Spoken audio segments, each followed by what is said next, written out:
Nakaapekto karon sa nasod ang low pressure area hinungdan nga makasinati kita og pag-uwan-uwan. Alang sa dugang weather update, atong sayran ni Engineer Al Kiblat ang OIC sa Pag-asa Visayas. May hapon ani ang pinakalohing kalambuan sa dagan sa panahon para ugma.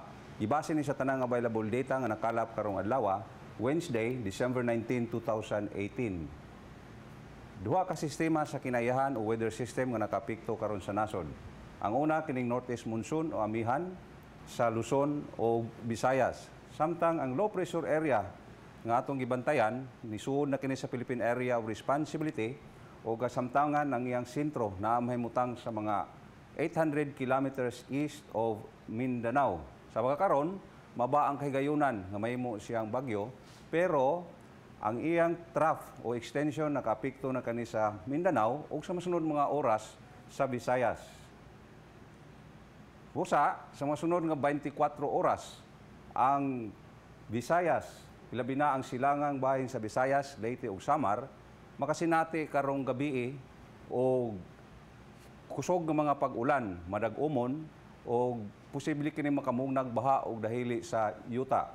Samtang ang nabiling bahin sa Visayas, ilabi na ang sentrong bahin sa Visayas, lakip na ang probinsya sa Subo, atong gipaabot nga makasinati kini katag nga mga pag-ulan, hinay ngadto na sa kasarangan ug usahay kusog ng mga pag-ulan, sugod ugma sa kadlawon o busa mga kapuso katong musimba sa kadlawon magdala og payong para panagang sa usahay mga pagkusog ng mga pag-ulan ug katong mga magbagba nga lugar magbantay sa posibleng pagbaha og dahili sa yuta.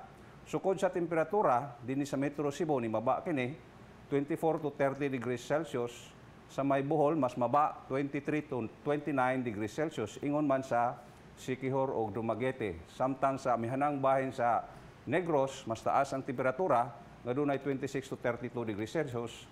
O maba ang temperatura sa amihanang bahin sa Panay, 24 to 29 degrees Celsius. Samtang sa Leyte o Samar, doon ay 23 to 28 degrees Celsius. Para naman sa kahimtang sa hangin o kadagatan, ang sentro o kasadpan bahin sa Visayas padayong makasinati o kasarangan nga hangin nga nagikan sa amihanang silangan o ang kadagatan kasarangan ang pangbalod posible kini moabot og 3.1 meters ang itason. Delikado na sa mga gagmayng sakyanang pagdagat labi na tong dili di motor, pero libre paghihapon silang mo lawig kay wa man tay gi-issue sa gale warning sa naasoy nga mga lugar, pero mag-amping lang tungod sa taas nga pagbalod.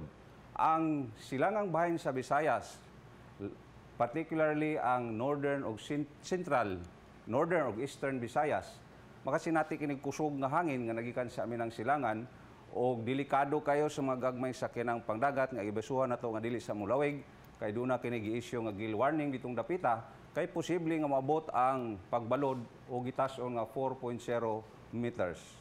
Ang dagat muhunas alas 3:50 sa kadlawon nga may gimove-on nga 0.12 ka metros og mutaob ugma sa may alas 9:53 sa buntag nga may gitas-on nga 0.82 ka metros.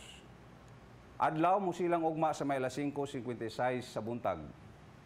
Para sa dugang detalye mahimong mo bisita sa official website sa Pag-asa bagong.pagasa.dost.gov.ph og sundimi sa mga social media accounts sa Pag-asa DOST_Pag-asa sa Facebook o Twitter o ingon man sa YouTube.